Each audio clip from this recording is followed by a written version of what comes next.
The following program was made possible in part by a grant from Organic Valley Family of Farms, organic and farmer-owned since 1988. Learn more at organicvalley.com. Welcome to the Bioneers, Revolution from the Heart of Nature.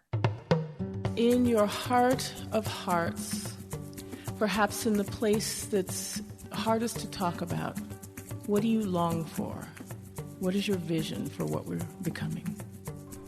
It's all alive. It's all connected. It's all intelligent. It's all relatives. Scientists tell us that concern with the environment will no longer be just one of many issues in this new century. It will move to center stage. It will become the context of everything, of our lives, our businesses, our politics. We are, in fact, moving from the information age to the age of biology. In this series, The Bioneers, Revolution from the Heart of Nature, we salute the Bioneers, the biological pioneers who are working with nature to heal nature, honoring both traditional native wisdom and modern scientific knowledge, restoring the earth by changing the world.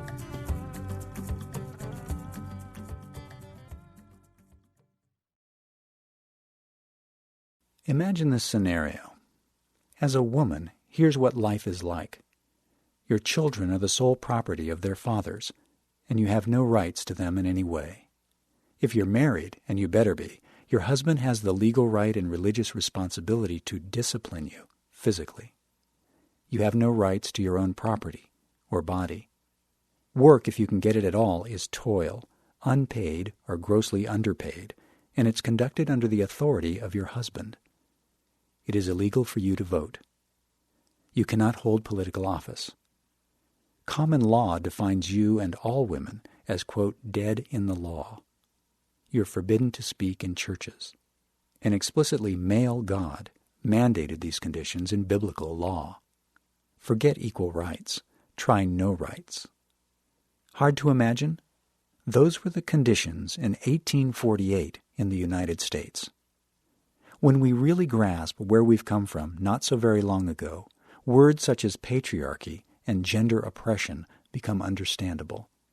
These were the conditions that led the early American feminists to call for equal rights for women at the 1848 Seneca Falls Convention.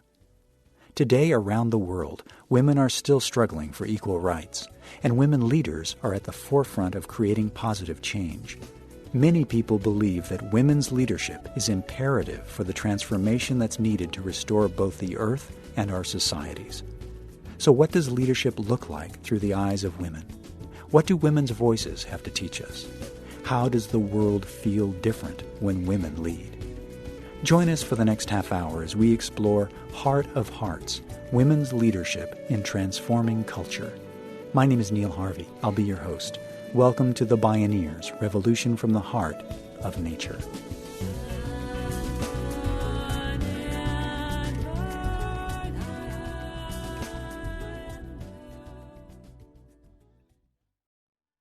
I have the great honor to be sitting with some of the most distinguished women who have been working for a long time to transform culture.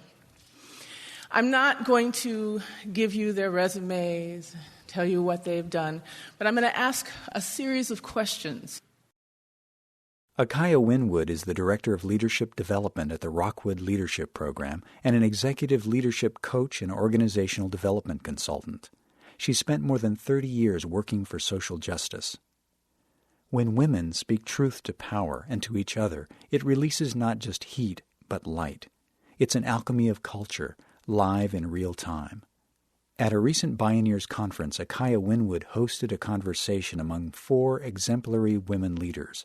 Sofia Quintero, Joanna Macy, Sarah Crowell, and Susan Griffin responded to her questions about how women's leadership is transforming culture. Here are some moments from their revealing exchange, guided by Akaya Windwood. If you will allow me, can we agree that maybe there have been 5,000 or so years of gender oppression? Give or take. Thank you. Give or take a few years. And so we have been learning who we are under a system that is not about women and girls. Nan Kempton said, "It is hard to fight an enemy who has outposts in our minds." So what is your wisdom about our work in transforming ourselves as we transform our culture around internalized sexism? I'm going to give an example from one of the projects that we do at Chica Luna. Our signature project at Chica Luna is a program called the F Word. And yes, the F is for feminism. Sofia Quintero, a.k.a. Black Artemis, is a Bronx-born writer, activist, educator, and comedian of Puerto Rican Dominican ancestry. Co-founder of Chica Luna Productions and Sister Outsider Entertainment, she's the author of the critically acclaimed Black Artemis series of novels. And the F Word is our filmmaking program for young women of color who are ages 16 to 25. And it contains 3 components. 1 is just learning the craft of filmmaking. 2 is actual political education and media literacy. And the reason why we do that work with them, we have Feminism 101, we do racism work, we do the Power Shuffle. How many of you all done the Power Shuffle? You've done the Power Shuffle. We do this before they even pick up a camera or write a script. We do this work with them. Because what we found is we're working in the areas of popular culture. So these young women, they're not learning to make documentaries. What they're actually learning to make is the kind of film that you might actually go see on cable television or at your multiplex. And what we've learned is that despite all their efforts to say, yeah, I want to do something different, I'm tired of sisters being presented as hoochies, I don't want to do that. But what happens is when we don't do that work with them, we don't do the PE or we don't do the self-healing work with them and the community building with them, they replicate the very same images that they've been bombarded with. I remember it was a young woman, amazing female MC, who wanted to write a film and shoot a film about how difficult it is for a young woman to get into the male-dominated cipher when the guys are just around freestyling. But then when we looked at the script, there was a lot of really, misogynistic language coming from the young women in the story. Mm-hmm. And so we realized that media literacy and political education and self-healing work like emotional release and healing circles and co-counseling, whatever, a variety of techniques, because you need different things for different people. No one thing works for everyone. But that it was really important to make that part of the work because they could say, well, I want to do something different. I'm tired of these films that are depicting women this way and really sexist. But then when they get the camera and they get the pen, they were replicating the same images. They need to see alternatives so they can even further create them, and we can really swell the number of images we see of us as socially conscious, intelligent, complex human beings. Thank you. Amen.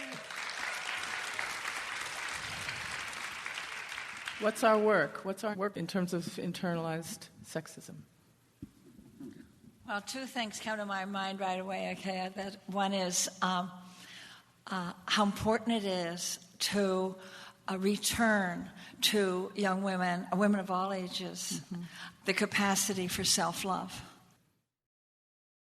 Joanna Macy is a scholar of Buddhism, general systems theory, and deep ecology. Her many books include Despair and Personal Power in the Nuclear Age and World as Lover, World as Self.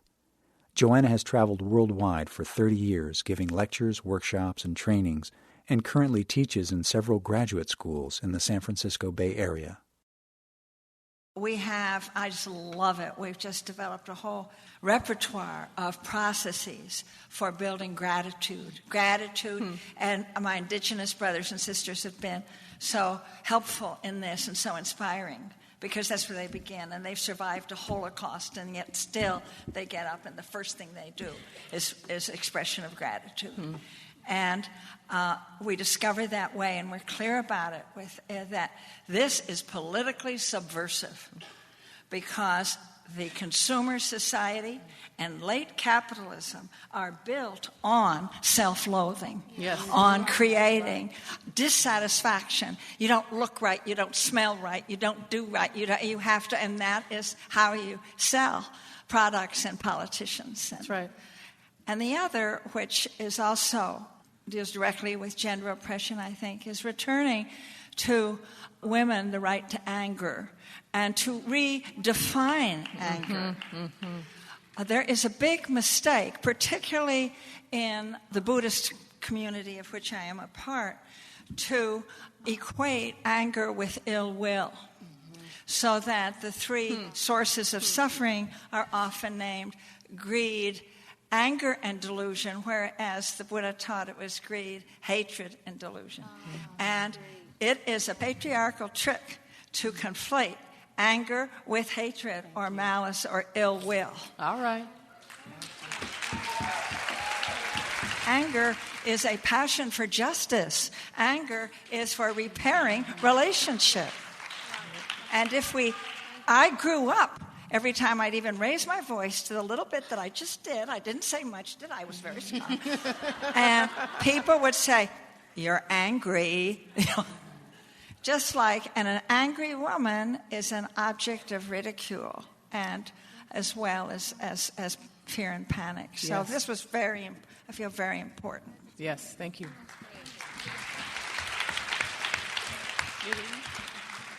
I think what my personal work is as a leader is to bring my entire self, to be my entire self. Sarah Crowell is the executive director of the Destiny Arts Center in Oakland, California, and she co-directs the I Am Productions Dance Theater Company. Since 1990, she's been empowering young people through dance, theater, violence prevention, and youth leadership classes. I'm an artist, I'm a dancer. That's an acceptable female gig, so I did that for 15 years, and I taught young people that's acceptable. And then 4 years ago, we had a leadership void at Destiny Arts Center, and I was asked to come on as the executive director. And I was like, "Oh no, I'm cool. I'm cool. I'm happy just teaching the kids." And they were like, "No, you're going to do this." And so I was like, "Okay, this is a calling, and I have to answer the call." And Akaya was actually my coach for the first 2 years. I'm like, "I can't do it. I can't do it." She was, too. And I think I was a mess. And I was a mess because she was a great mess.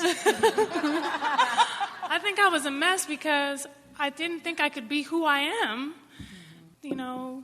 I work in collaboration with young people to create movement theater. That's what I do. And to have them tell their own stories and to find their bodies and to find their voices. And so I knew that I could be a leader in that sense. But how could I be a leader in the world where I sat at a conference table trying to raise money and everybody's white and most of them are men, and I'm this little young looking, although I'm not as young as I look, female of color, lesbian, and I'm like, I don't know what to say because I'm supposed to be them. I'm supposed to be them in order to be a good leader. You know what I'm talking about? Yeah. And I decided actually, with Akaya's help and many other women and male leaders who said, "Come on, step up. We got you. You can do this. You are this. You already are that." I need to model that. I need to model that I understand that and know that I bring my entire self to leadership and that I don't have to turn into somebody else to do that. Oh, God. That's so great. Wow. That's so beautiful, and I'm going to take off a little bit on what you said about collaboration, because I just think that so much that women do is a kind of collaboration, and that it's often looked at as a lesser kind of creation. Susan Griffin is a renowned writer and poet whose works include Women and Nature and The Chorus of Stones, The Private Life of War. An Emmy Award winner for her play Voices, she lectures widely in the U.S. and abroad.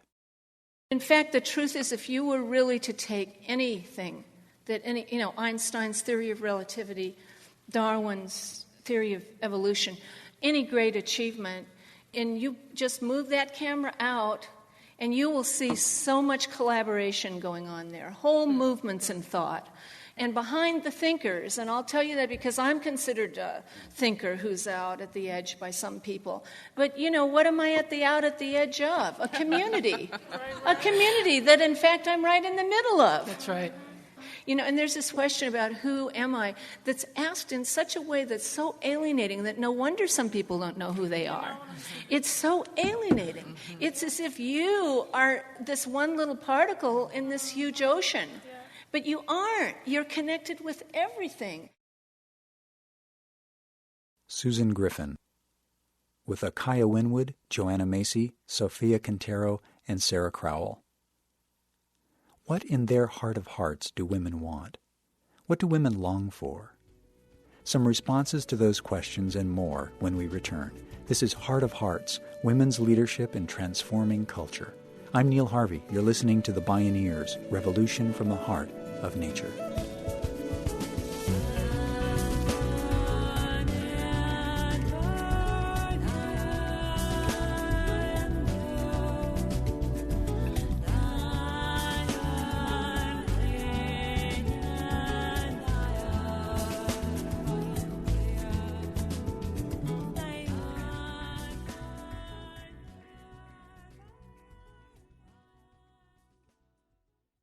There is more from this Women Transforming Culture conversation at the Bioneers website. Find free audio downloads on the radio pages at bioneers.org. We return to Akaya Windwood, speaking with Joanna Macy, Sofia Quintero, Susan Griffin, and Sarah Crowell. Akaya Windwood. My question is, in your heart of hearts, perhaps in the place that's hardest to talk about, what do you long for? What is your vision for what we're becoming?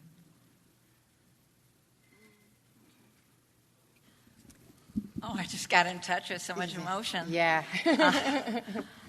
I would like 5 minutes of thinking there'd be a world for my grandchildren. Just for 5 minutes, I'd like to know what it's like to feel confident that there would be a world for them of decency.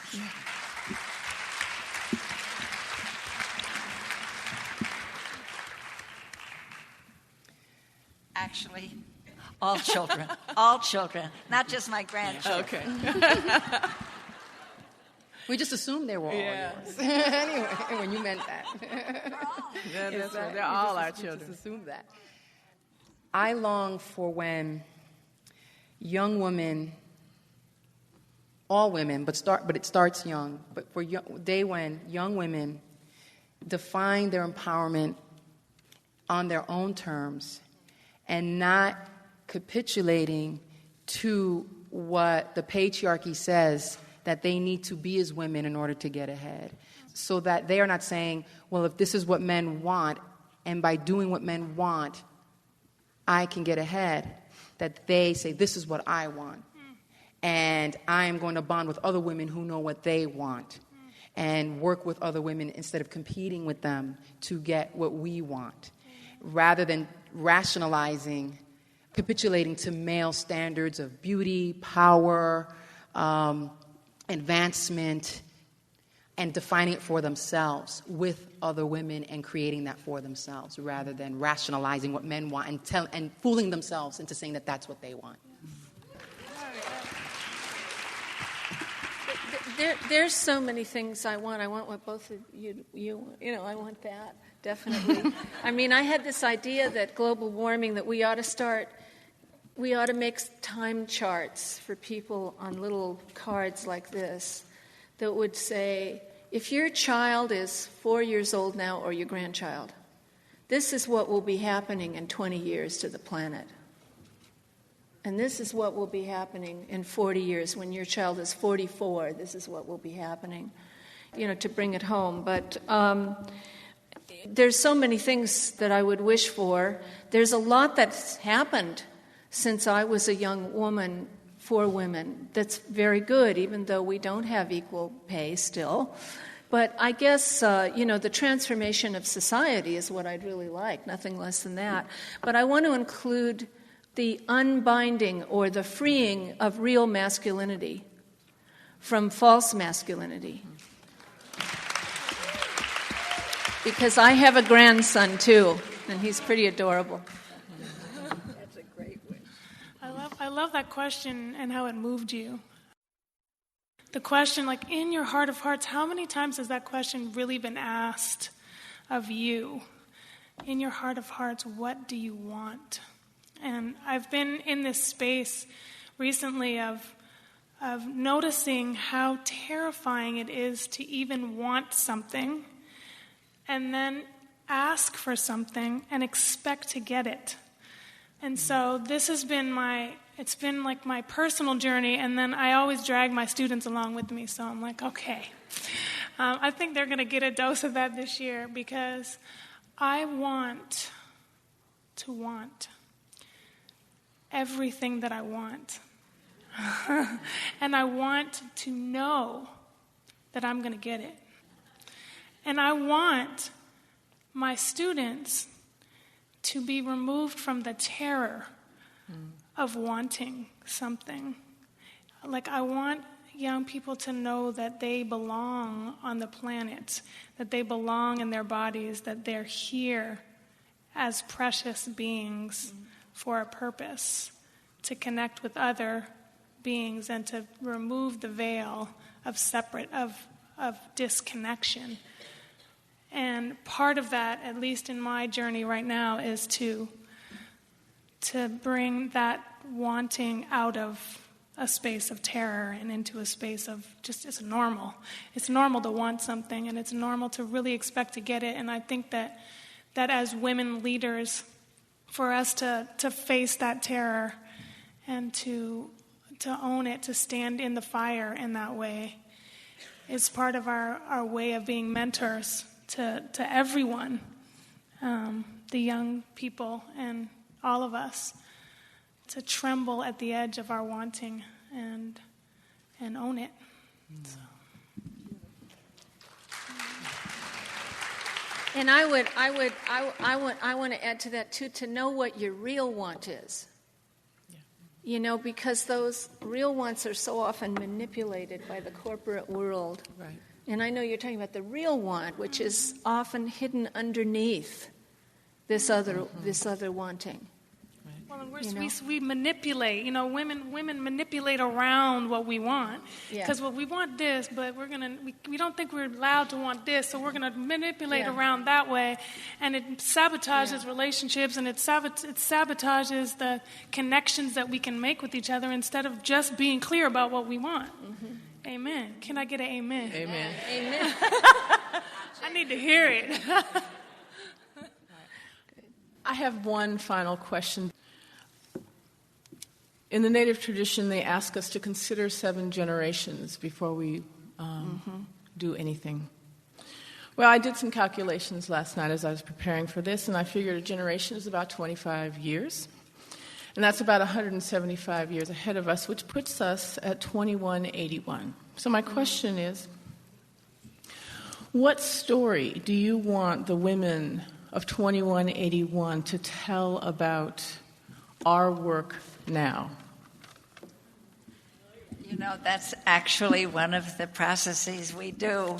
We have a practice in the group work that I have created and laid, where we actually we role play talking between the 7th generation and ourselves. And we do many different kinds of this kind of deep time work, where we go forward by our moral imagination and look back at ourselves, so that we can see how truly significant this moment is. You know, a familiarity can normalize things, but this is not a normal moment. And that we are in the midst of a huge and necessary revolution. This is a revolution that is as fully as big in magnitude and scope as the agricultural revolution and the industrial revolution. And this third one is happening right now with us.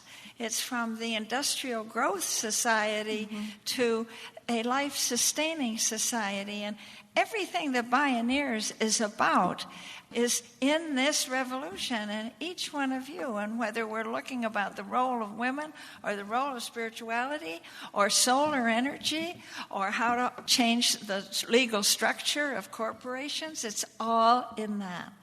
So I believe, I have many beliefs, but one of them is that the 7th generation will look back at us and say, oh, bless them.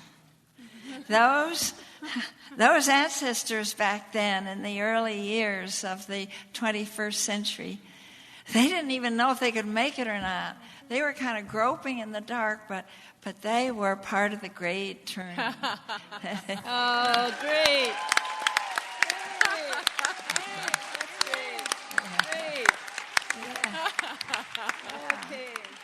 That's great.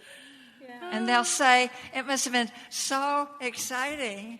I sort of wish I could be back there too. Right. Wonderful. Yeah. Thank you, Joanna. Yeah. I want to appreciate these women.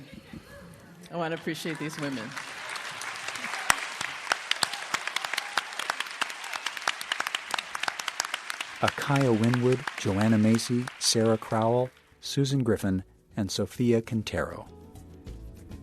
Women leaders at the forefront of creating positive cultural change. Women leading the revolution from the heart of nature, from their heart of hearts.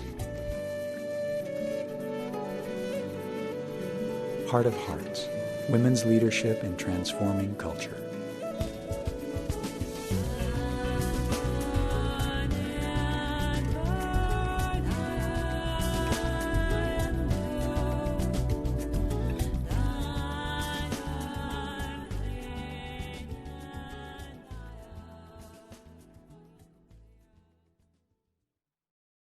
To explore the latest resources related to this program or to order a copy of this show, visit Bioneers.org or call 877-246-6337. Practical solutions and social innovations for our most pressing environmental and social challenges can also be found online at Bioneers.org. Choose from articles, news releases, blogs, event calendars, books, CDs, podcasts, and DVDs. You can learn more about the Bioneers through their annual conference and by becoming a member. To register and join online, go to Bioneers.org or call 877-246-6337. The Bioneers, Revolution from the Heart of Nature is a production of Collective Heritage Institute. Executive producer, Kenny Ausubel.